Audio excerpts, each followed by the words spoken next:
Uhlulekile ukuzibamba ukhuzana uMfokampongose emcimbini kaWelile Mchunu-ke laphana-ke bedlala khona-ke esiteji eqeda ukudlala zona-ke iy'ngoma zikaSicebi ezidansa noWelile Mchunu-ke laphana-ke iy'nyembezi zivele zehla-ke bukhoma. Lento abantu abaningi bafowethu bathinte kakhulu enhlizweni njengoba sibona ukuthi iSouth Africa yonke-ke iqhameke-ke ingozi-ke engeqiwa ntwala ngokudlula-ke kwaleli qhawe-ke ebelithandwa kangaka liyisilomo-ke ebantwini-ke laphana-ke abantu abaningi basadlulise njalo amazwi enduduzo.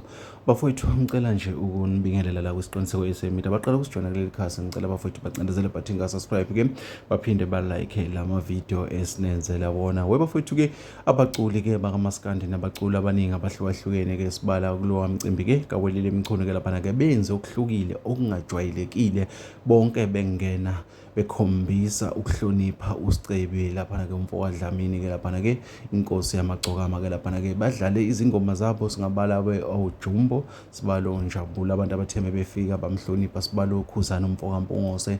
Isiteji abaningi abantu bebangena ngey'ngoma zakhe bephinde futhi beyidlale noma sebephakathi. Lento bafowethu ibuyise kakhulu usize ebantwini njengoba siyazi ukuthi-ke beyithandwa kakhulu uSicebi-ke ngabantu-ke abahlukahlukene-ke, ngaba abantu besifazane nabantu besilisa, amajongo nawo wonke umuntu. Umculo wakhe bewukwazi ukuthi u-accommodate lokhu uhlobo lomuntu-ke ongumZulu nongayena umZulu. Abantu abaningi-ke bakhombise enkulu inhlonipho-ke ngoba siyazi mfowethu ukuthi-ke le nsizwa bekuyinsizwa-ke edlekayo ebantwini-ke, bekuyinsizwa-ke beyiphila nawo wonke umuntu. Namanje abantu abaningi basasho bathi lala ngokuthula qhawela amaqhawe, kusho abantu beduduza iSouth Africa, beduduza umndeni, baduduza izihlobo, baduduza nabangani.